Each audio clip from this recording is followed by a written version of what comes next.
Bonjour Clément Beaune. Bonjour. Bonjour. Nous avons un réseau obsolète. Il y a au moins 8 lignes sur 10 qui ne sont plus en état d'assurer un service public de qualité. Vous savez qui a dit ça? Madame Pécresse peut-être?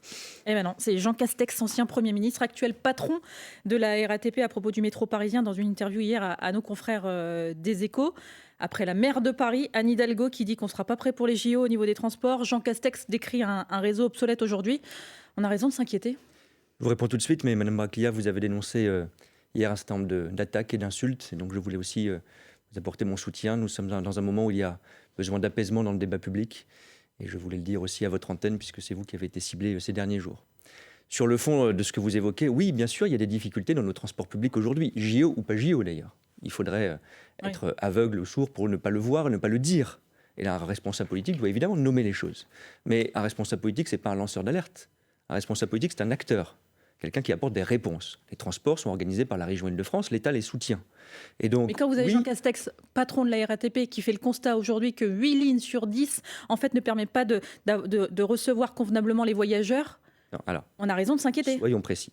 Il y a des difficultés dans notre réseau de transport public qui ne sont pas d'hier, qui se sont accrues après le Covid, parce qu'il y a eu des manques d'effectifs, des besoins de recrutement. Et le Covid, c'était il y a 3 ans. J'y viens, c'est l'année dernière, en 2022, que la reprise des transports publics s'est faite beaucoup. D'ailleurs, l'année 2022, je l'ai dit, y compris à votre antenne, a été une année très difficile, plus difficile que cette année, parce qu'on a commencé, heureusement, des améliorations, des recrutements, et Jean Castex les porte notamment pour la RATP. Donc oui, nous avons un réseau ancien, oui, nous avons besoin d'investissements. Ils sont de deux natures. Sur les lignes actuelles, il y a un sujet de recrutement, essentiellement, et d'amélioration de nos matériels. Par exemple, la ligne 4 du métro, je ne veux pas être trop technique, mais c'est très important pour le concret, la ligne 4 du métro, elle est entièrement automatisée, ça va être fini dans quelques jours, c'est plus de fiabilité, moins de problèmes sociaux, moins de problèmes techniques, plus de confort pour les voyageurs. Donc ces investissements, ils se font. Il y a des lignes qui sont en difficulté, 5 en particulier. Donc ça veut dire plus de recrutement. Il y a 6600 recrutements qui sont en train d'être faits par la RATP, par son PDG Jean Castex, que je soutiens, pour qu'il y ait moins d'absentéisme, de retard, de difficultés. Et puis, il y a besoin d'investir pour l'avenir. Parfois, d'ailleurs, ça prend un peu de temps et ça apporte à court terme des galères. On le voit, je prends juste un exemple là-dessus. La ligne 14, qui est une belle ligne automatique, qui sera la ligne des Jeux Olympiques et Paralympiques en particulier, elle va avoir 8 stations supplémentaires dès le mois de juin prochain. Elle va desservir les sites olympiques et elle va rester comme une ligne d'amélioration de nos transports publics. On investit.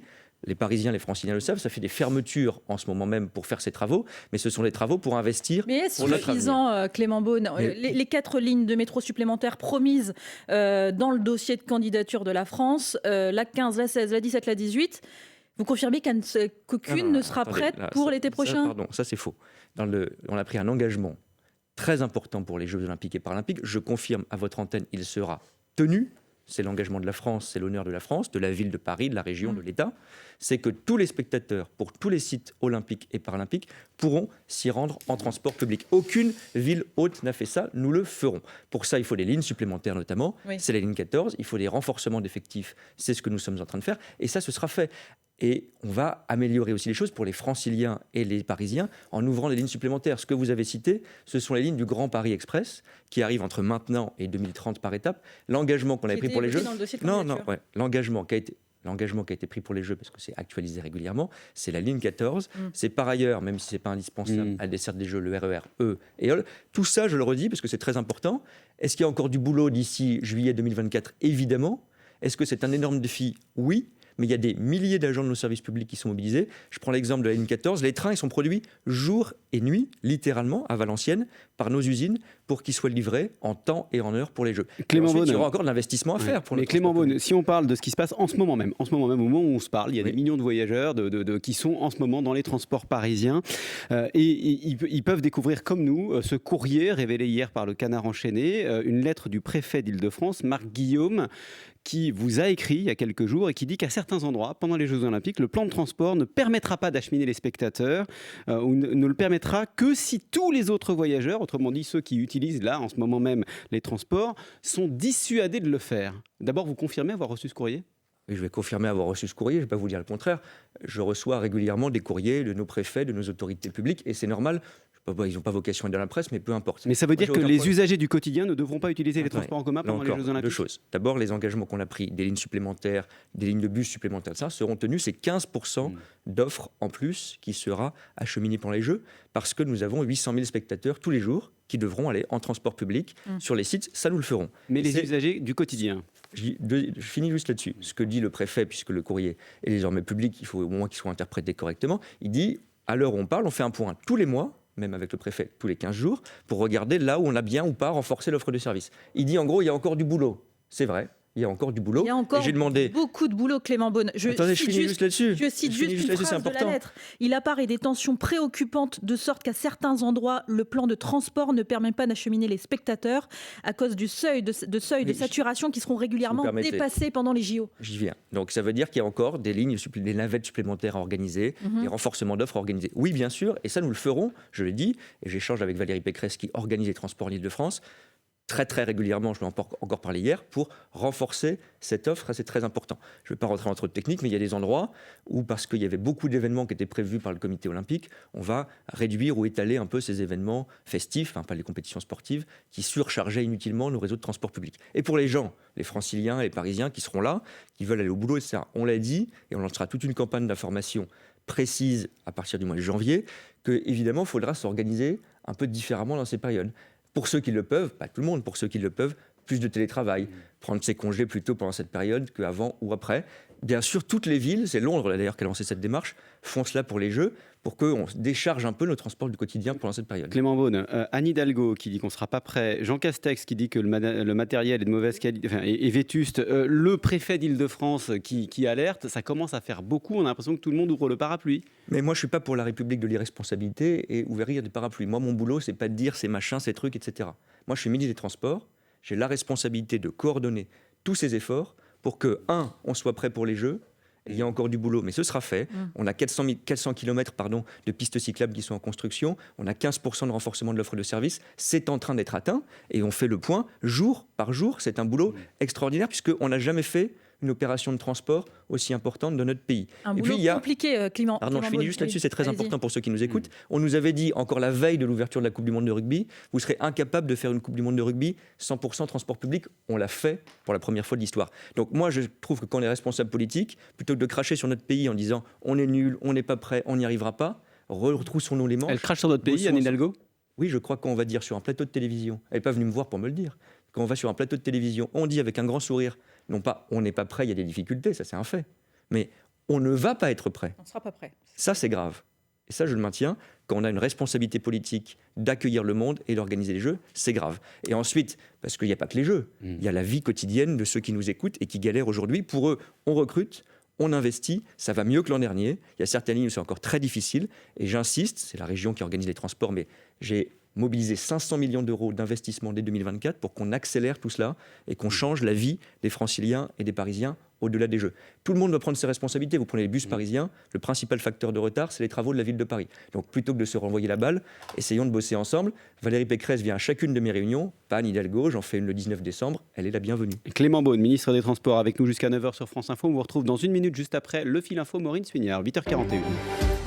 L'armée israélienne dit encercler la maison du chef du Hamas à Khan Younes, ville du sud de la bande de Gaza. 2 mois après les attaques du Hamas sur Israël, le gouvernement israélien annonce autoriser la livraison d'un supplément minimal de carburant à Gaza. Oui, il y a des difficultés dans les transports publics. Il faudrait être aveugle pour ne pas le voir, reconnaît sur France Info le ministre chargé des Transports. Déclaration à 8 mois des JO de Paris 2024. Mais tous les spectateurs pourront se rendre sur les sites olympiques en transport public, assure Clément Beaune. Des mains sur les hanches, sur les fesses, et une femme qui se dit pétrifiée. La comédienne Hélène Darras a porté plainte il y a 3 mois contre l'acteur Gérard Depardieu pour agression sexuelle. Elle assure que cela s'est passé il y a 15 ans sur le tournage du film Disco. Les supporters lyonnais seront interdits de déplacement pour un match ferme et 3 mois avec sursis en Ligue 1. Décision de la commission de discipline de la Ligue de football professionnel. Sanction après les actes racistes survenus pendant le match annulé de Marseille contre Lyon le 29 octobre dernier. Match rejoué hier. Marseille a gagné 3-0. France Info. Le 8-30 France Info, Jérôme Chapuis, Salia Braclia. Clément Beaune, il y a la question des tarifs aussi qui ont carrément doublé pendant les Jeux Olympiques. Le ticket de métro à Paris va passer à 4 €. Est-ce que vous trouvez ça normal ? C'est la région qui fixe les tarifs, Oui. mais encore une fois, on ne va pas être dans un renvoi de responsabilité. Combien ça coûte d'acheminer 800 000 personnes par jour, 15 millions de spectateurs pendant les Jeux Olympiques et Paralympiques ? 200 millions d'euros pour renforcer l'offre, pour avoir plus de métro, plus de bus, pour réussir cette opération essentielle. 200 millions d'euros. La question, c'est qui paye ? Mais voilà, Bon. on est encore sur des jeux populaires qui sont Oui, ouverts à mais- tous, avec mais un bien prix à sûr. 4 € le ticket de métro. Non, mais les choses ont un coût.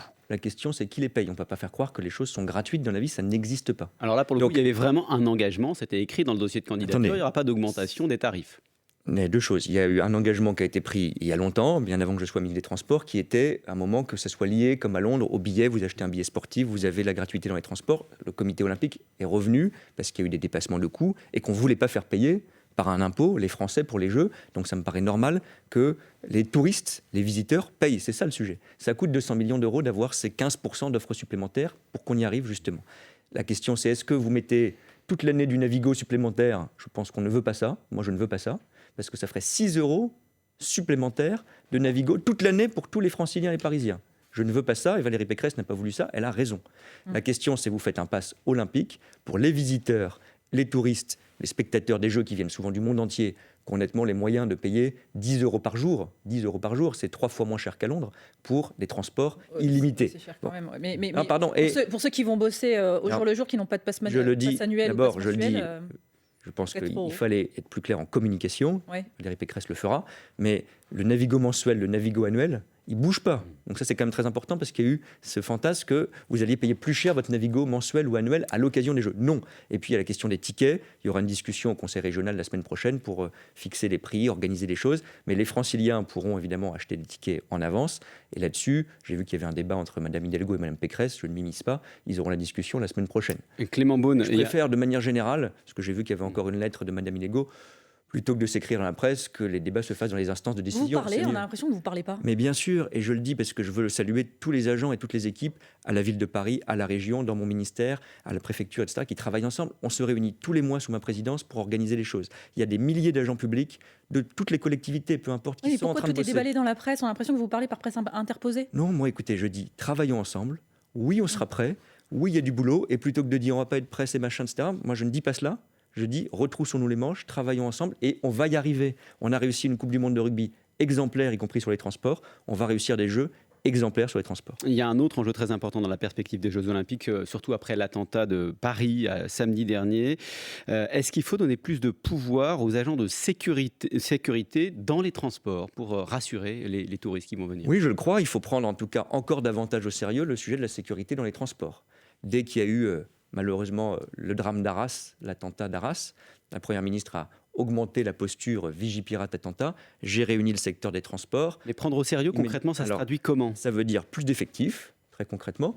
Il y a aujourd'hui, pour donner un ordre de grandeur, 2800 agents de la SNCF qui, en complément de nos forces de l'ordre, en complément de l'opération Sentinelle, font la sécurité dans les trains, dans les gares. Vous les voyez peut-être parfois.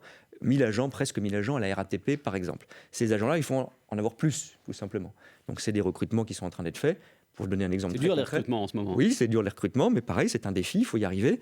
Et à la SNCF, c'est 20% d'agents de sécurité en plus qui vont arriver d'ici les Jeux et qui vont rester, bien sûr, au-delà des Jeux. Ce sont des caméras supplémentaires. C'est 50% de brigades canines supplémentaires pour assurer la sécurité, détecter des bagages oubliés, etc. Donc il y a un plan de sécurité très important et que j'ai décidé de renforcer dans les transports. Et puis je pense aussi, c'est une des clés, que des pouvoirs supplémentaires pour aider, accompagner nos gendarmes, nos policiers par les agents SNCF et RATP, c'est important. Avec un port d'armes, avec des pouvoirs d'intervention supplémentaires. Il y a déjà ce Il y a genre de déjà des choses, mais ports par d'armes exemple, parfois, il y a mais- des choses très concrètes. Ils ont les caméras piétons pour vérifier les scènes qui se passent et assurer notre sécurité. C'est aujourd'hui une expérimentation. Je pense qu'on pourrait le rendre définitif. Par exemple, il y a la question du taser. Je pense que ça peut être un outil qui serait utile pour nos agents de la SNCF et de la RATP.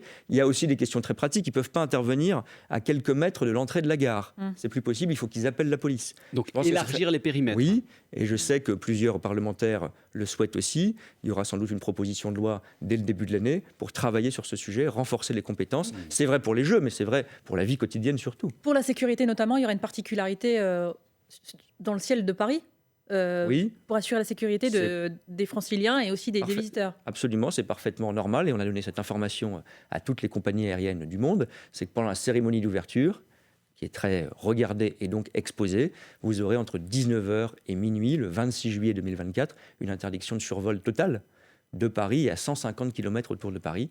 Donc c'est une organisation qui renforce là aussi notre sécurité. C'est la sécurité d'abord avec le ministre de l'Intérieur, avec la ministre des Sports. On y est engagé chaque jour. Aucun décollage, aucun atterrissage à Orly-Roissy pendant cette période de temps. Cette année, on va changer de sujet, mais c'est très important, ça a coûté plus cher pour les Français de prendre le train, plus 5% en moyenne pour les tarifs. Est-ce que les prix vont encore augmenter l'année prochaine, Clément Beaune ? Il faut que le train soit abordable et populaire. C'est très clair. Il l'est toujours aujourd'hui ? C'est difficile pour un certain nombre de Français, bien sûr.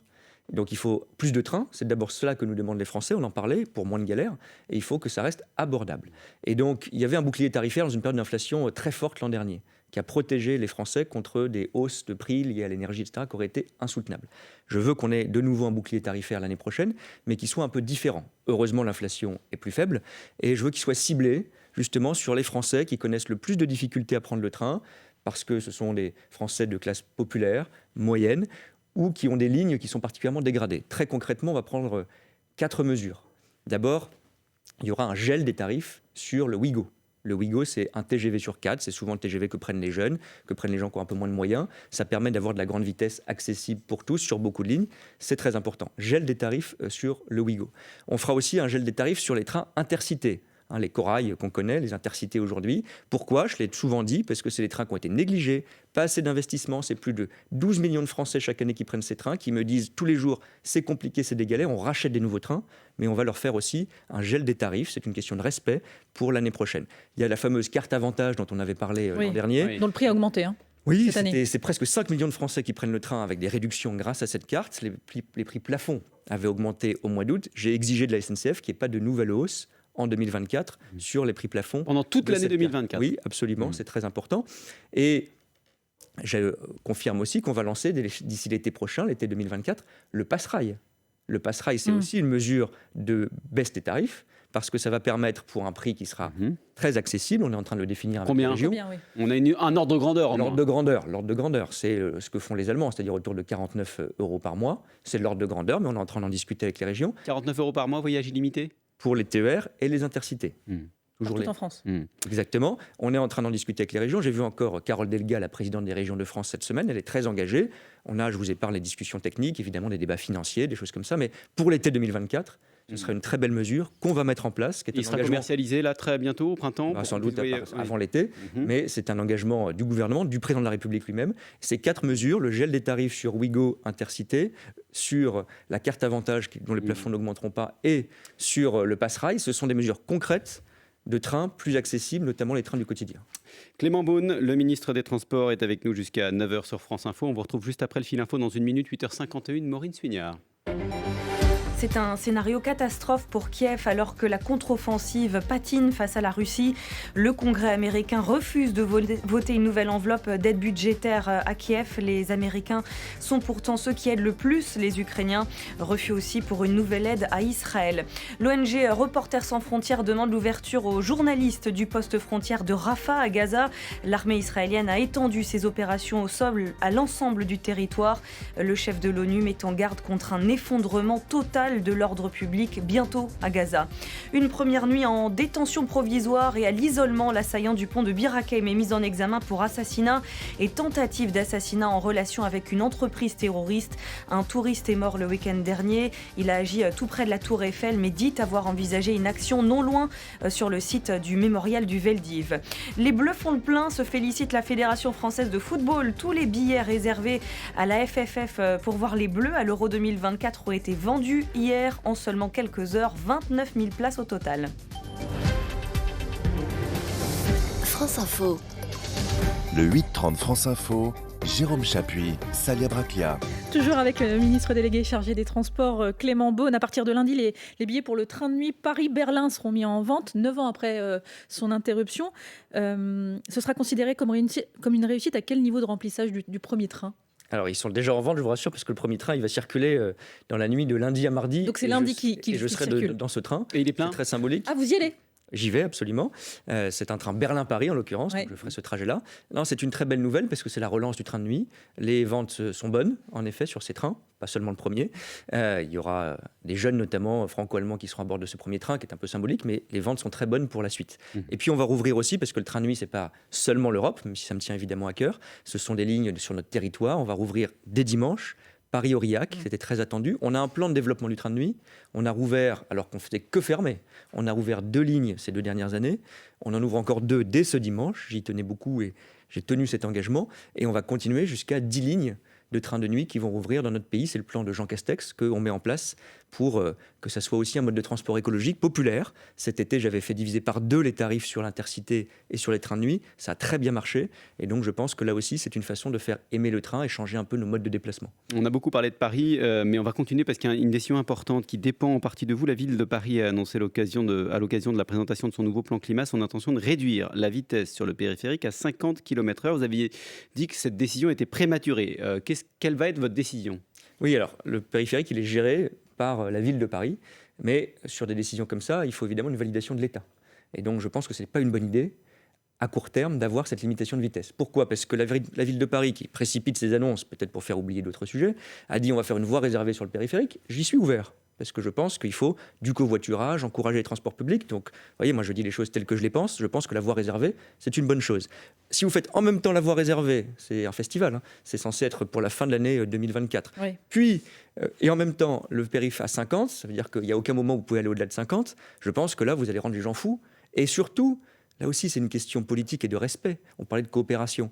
Le périphérique, c'est géré par la ville de Paris, c'est l'histoire. Mais c'est à 3/4 utilisé par des franciliens, des banlieusards. Et donc la moindre des choses, c'est de décider avec la région. Donc c'est une décision ferme que vous nous annoncez ce matin. Il n'y aura pas de périph' à 50. Oui, à la fin de l'année 2024, nous ne prendrons pas la décision, nous ne validerons pas la décision du périph' à 50 km/h. Je pense que c'est, je le dis, prématuré. Vous avez prévenu Anne Hidalgo. Ouais, vous l'avez dit, Anne Hidalgo. Oui, bien Parce que sûr. vous le dites ce matin, mais Mais je l'ai dit déjà publiquement, je ne l'ai pas caché. Ouais. Et c'est une décision, je le maintiens, qui doit être concertée, Vous aviez dit vos doutes, mais pas... Oui. qui doit être vue avec les départements limitrophes, avec la Seine-Saint-Denis, avec le Val-de-Marne, avec la région Île-de-France. Vous ne pouvez pas décider pour les autres sans aucune concertation et ensuite dire moi je suis pour la démocratie participative. Il faut ouvrir le jeu, il faut discuter.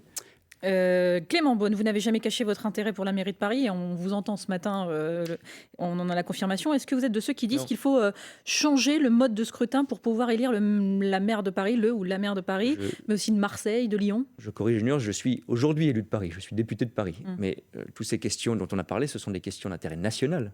Et pour les jeux en particulier et au-delà. Donc ne mélangeons pas les choses. Sur le mode de scrutin, oui, comme la majorité présidentielle, nous l'avons dit, nous pensons qu'avoir une évolution démocratique, c'est de ça qu'il s'agit, dans les 3 grandes villes de France qui ont un mode de scrutin un peu particulier, Paris, Lyon et Marseille, ce serait une bonne chose d'avoir une élection directe du maire ou de la maire dans ces 3 grandes villes françaises qui méritent aussi ce souffle démocratique. Et Vous du serez- coup, vous serez candidat ? C'est la question qui suit. Non, écoutez, c'est pas du tout l'ordre du jour, ni ce matin, ni demain matin, je vous rassure. On verra, il y a beaucoup de temps, c'est dans 3 ans les élections. Réussissons chacun ce que nous avons à faire, c'est la meilleure des choses, et c'est ce qu'attendent les gens. Ferme ta gueule, c'est le message qu'a envoyé Gérard Larcher, président du Sénat. Vous me le disiez, j'étais un petit peu inquiet. Non, Vous avez commencé en parlant de l'apaisement. Donc, Voilà, ouais. président du Sénat, Jean-Luc Mélenchon. Est-ce que parler ainsi, c'est digne du deuxième personnage du deuxième personnage de l'État selon vous ? Les outrances quotidiennes, c'est celle de la France insoumise et de Jean-Luc Mélenchon, pas de Gérard Larcher. Donc je ne crois pas que ce soit Gérard Larcher qui hystérise ou enflamme le débat. Ceci étant dit, moi, ce n'est pas le vocabulaire que j'utilise. Et je pense que, justement, comme on a tous, et Gérard Larcher le fait très bien au quotidien comme président du Sénat, je le vois au moment des questions d'actualité au gouvernement chaque semaine, on retrouve ce sens, c'est ce que j'aime chez Gérard Larcher, de la paix, de l'apaisement, de la concorde, et ce sera mieux. Ferme ta gueule, c'est pas très apaisé justement des Non, politiques. donc retournons tous à l'apaisement, parce que je pense qu'on en a besoin. Il faut de la fermeté sur le fond. Gérard Larcher a eu raison de dire à quel point c'était scandaleux les derniers propos de Jean-Luc Mélenchon. J'imagine qu'il parlait, il y en a tellement des outrances proférées à l'encontre d'une de vos collègues Et journalistes. ça vous démange, vous, de temps en temps de... Oui, ça me d'y penser démange évidemment, parce que j'essaye d'être calme, d'être respectueux, et je le suis, je crois. Mais on a tous envie parfois d'exploser. Un responsable politique, on doit garder la fermeté totale sur les principes. C'est ce que je dis dès le début en vous soutenant. C'est ce que je dis aujourd'hui à l'égard de votre collègue Ruth Elkrief. Je l'ai dit par tweet dès dimanche soir. Mais dans un cadre. Et je pense que les Français, à la fin, dans ce débat d'invective et de violence, apprécieront la nuance et la modération. Mais ce qui se passe en ce moment, c'est quoi? C'est le signe de l'abaissement du débat public. Quand on voit des politiques qui s'en prennent à des journalistes, quand il y a des politiques qui s'invectivent sur des plateaux télé de manière très très familière, pour le dire comme ça. Ça dit quoi de la politique française aujourd'hui? Ça dit quelque chose du débat public et de la société en général. C'est l'époque, ce sont les habitudes que nous font prendre les réseaux sociaux, d'immédiateté, de violence cachée. Que les politiques tombent dans le panneau aussi, c'est on est des êtres normal. humains, on a tous des moments où on est plus ou moins dans l'apaisement et plus ou moins la réconciliation. Encore une fois, aujourd'hui, ceux qui ont une stratégie d'hystérisation du débat, et je le regrette et je le dénonce, c'est la France Insoumise et c'est Jean-Luc Mélenchon. Donc combattons-les fermement, en gardant nous-mêmes nos principes, notre style, notre modération. Je pense que quelles que soient nos sensibilités politiques, je n'ai pas la même que Gérard Larcher, ça ne vous a pas échappé, ça permettra d'avoir un débat de fond. Clément Beaune, le ministre délégué au transport, vous étiez l'invité de France Info. Merci à vous.